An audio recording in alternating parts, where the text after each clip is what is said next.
Today's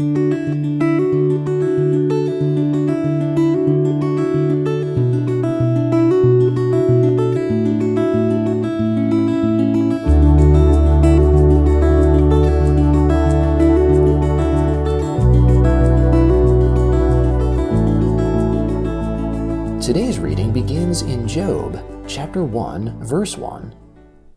There was a man in the land of Uz, whose name was Job.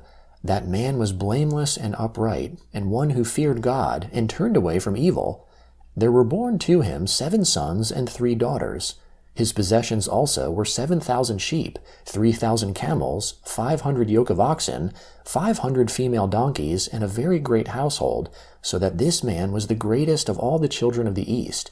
His sons went and held a feast in the house of each one on his birthday, and they sent and called for their 3 sisters to eat and to drink with them. It was so, when the days of their feasting had run their course, that Job sent and sanctified them, and rose up early in the morning, and offered burnt offerings according to the number of them all. For Job said, It may be that my sons have sinned, and renounced God in their hearts. So Job did continually. Now on the day when God's sons came to present themselves before the Lord, Satan also came amongst them. The Lord said to Satan, Where have you come from? Then Satan answered the Lord and said, From going back and forth in the earth, and from walking up and down in it. The Lord said to Satan, Have you considered my servant Job? For there is no one like him in the earth, a blameless and an upright man, one who fears God and turns away from evil. Then Satan answered the Lord and said, Does Job fear God for nothing? Haven't you made a hedge around him, and around his house, and around all that he has on every side? You have blessed the work of his hands, and his substance is increased in the land. But stretch out your hand now, and touch all that he has, and he will renounce you to your face. The Lord said to Satan, Behold, all that he has is in your power. Only on himself don't stretch out your hand. So Satan went out from the presence of the Lord. It fell on a day when his sons and his daughters were eating and drinking wine in their eldest brother's house, that a messenger came to Job and said, The oxen were plowing, and the donkeys feeding beside them, and the Sabaeans attacked and took them away. Yes, they have killed the servants with the edge of the sword, and I alone have escaped to tell you. While he was still speaking, another also came and said, The fire of God has fallen from the sky, and has burnt up the sheep and the servants, and consumed them, and I alone have escaped to tell you. While he was still speaking, another also came and said, The Chaldeans made 3 bands, and swept down on the camels, and have taken them away, yes, and killed the servants with the edge of the sword, and I alone have escaped to tell you.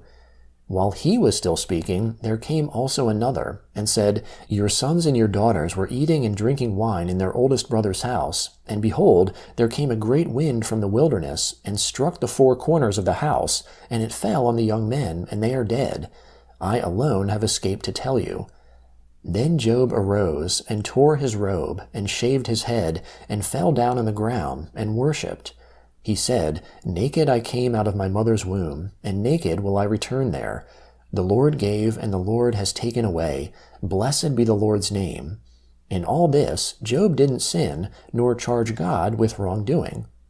Again, on the day when God's sons came to present themselves before the Lord, Satan came also amongst them to present himself before the Lord.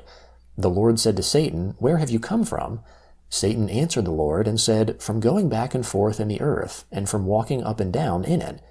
The Lord said to Satan, Have you considered my servant Job? For there is no one like him in the earth, a blameless and an upright man, one who fears God and turns away from evil.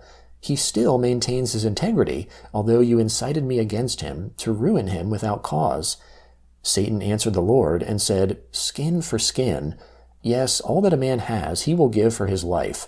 But stretch out your hand now, and touch his bone and his flesh, and he will renounce you to your face. The Lord said to Satan, Behold, he is in your hand, only spare his life. So Satan went out from the presence of the Lord, and struck Job with painful sores from the sole of his foot to his head. He took for himself a potsherd to scrape himself with, and he sat amongst the ashes. Then his wife said to him, Do you still maintain your integrity?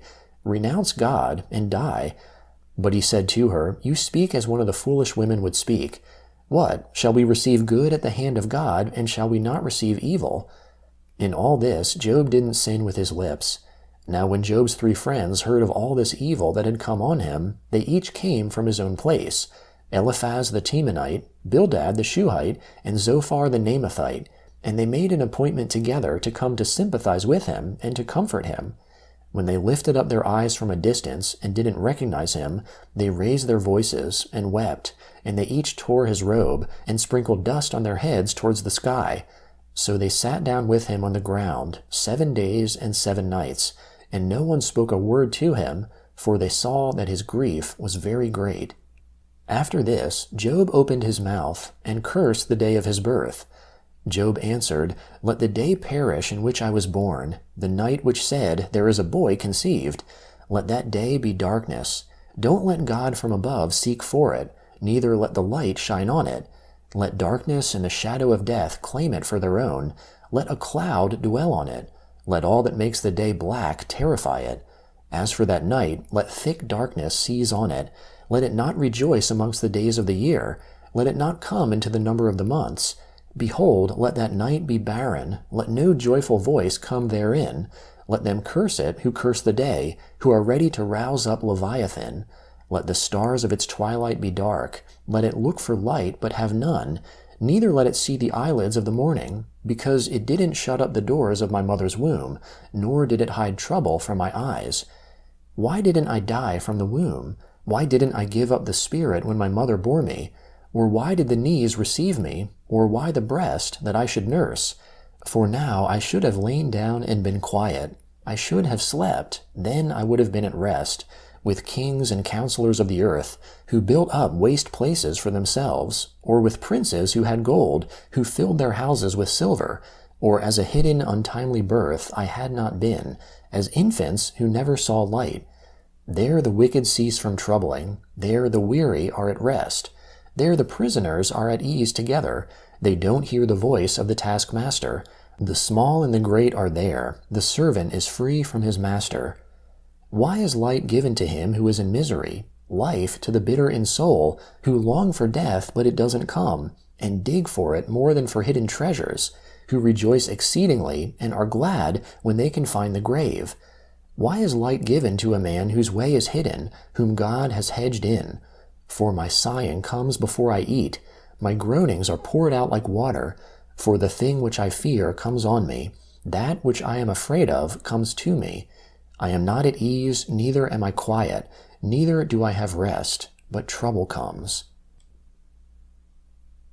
The first letter of Paul to the Corinthians, chapter 14, beginning in verse 1. "Follow after love, and earnestly desire spiritual gifts, but especially that you may prophesy. For he who speaks in another language speaks not to men, but to God, for no one understands, but in the Spirit he speaks mysteries.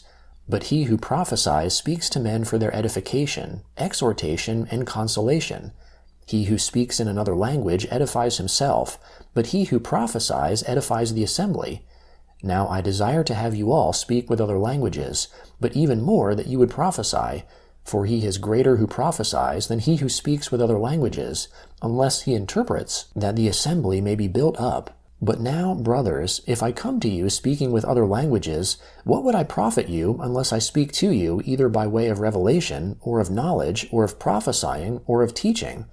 Even lifeless things that make a sound, whether pipe or harp, if they didn't give a distinction in the sounds, how would it be known what is piped or harped? For if the trumpet gave an uncertain sound, who would prepare himself for war? So also you, unless you uttered by the tongue words easy to understand, how would it be known what is spoken? For you would be speaking into the air. There are, it may be, so many kinds of languages in the world, and none of them is without meaning. If then I don't know the meaning of the language, I would be to him who speaks a foreigner, and he who speaks would be a foreigner to me. So also you, since you are zealous for spiritual gifts, seek that you may abound to the building up of the assembly. Therefore let him who speaks in another language pray that he may interpret. For if I pray in another language, my spirit prays, but my understanding is unfruitful. What should I do? I will pray with the spirit, and I will pray with the understanding also. I will sing with the spirit, and I will sing with the understanding also.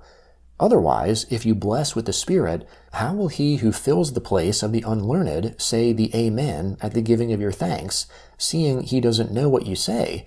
For you most certainly give thanks well, but the other person is not built up. Psalm 37, beginning in verse 12. The wicked plots against the just, and gnashes at him with his teeth. The Lord will laugh at him, for he sees that his day is coming. The wicked have drawn out the sword, and have bent their bow, to cast down the poor and needy, to kill those who are upright on the path. Their sword shall enter into their own heart, their bows shall be broken. Better is a little that the righteous has than the abundance of many wicked. For the arms of the wicked shall be broken, but the Lord upholds the righteous. The Lord knows the days of the perfect. Their inheritance shall be forever.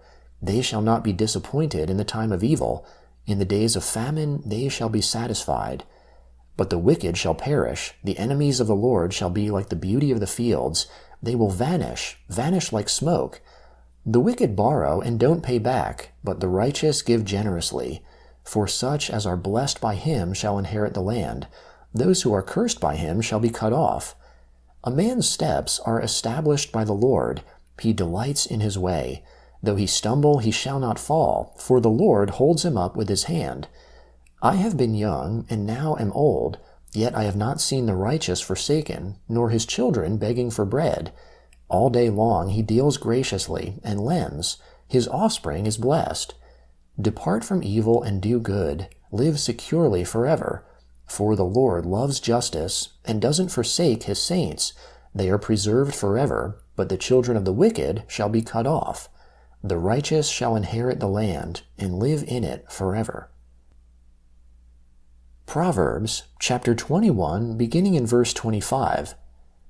The desire of the sluggard kills him, for his hands refuse to labor. There are those who covet greedily all day long, but the righteous give and don't withhold.